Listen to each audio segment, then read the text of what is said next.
रुकन असेंबली हुस्नाबाद भारत राष्ट्र समिति के उम्मीदवार वी सतीश कुमार ने पुरजोर अंदाज में कहा कि हुस्नाबाद हल्के की तरक्की वज़ीर आला के चंद्रशेखर राव और भारत राष्ट्र समिति के जरिए ही मुमकिन होगी।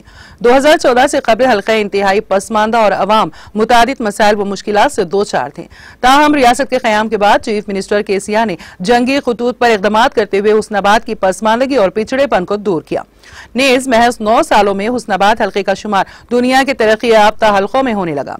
वो आज जारी इंतखाबी मुहिम के दौरान हुस्नाबाद हल्के के मुख्तलिफ मवाजियात नंदारम, पोतारम और करीबी कबायली तांडों में मुकामी राय दहिंदों से मुलाकात करते हुए 30 नवंबर को होने वाली पोलिंग में बीआरएस पार्टी के इम्तियाजी निशान कार को वोट देकर भारी अक्सरियत से उन्हें मुंतखब करने की अपील की है।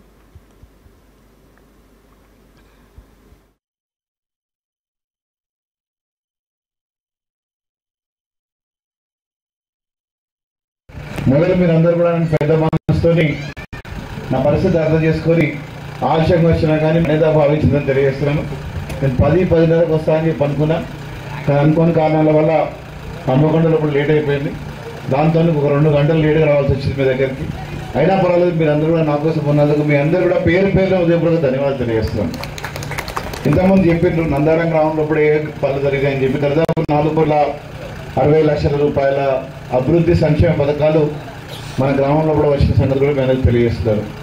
నందారం గ్రామంలో కూడా గౌరవ ముఖ్యమంత్రి కేసీఆర్ గారు మన హుస్నాబాద్కు రావడం జరిగింది. హుస్నాబాద్కు వచ్చినప్పుడు కొన్ని విషయాలు చెప్పడం జరిగింది, మన మేనిఫెస్టో కూడా చెప్పడం జరిగింది.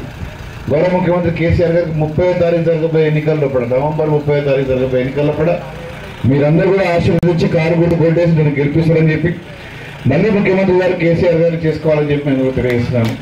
గౌరవ ముఖ్యమంత్రి కేసీఆర్ గారు ముఖ్యమంత్రి 3సారి ఏంటంటే ఇప్పుడు ఇది సిలిండర్ ధర మనం 1,200 రూపాయలు కొంటున్నాము, అది 400 రూపాయలకే వస్తుందని తెలియజేస్తున్నాం.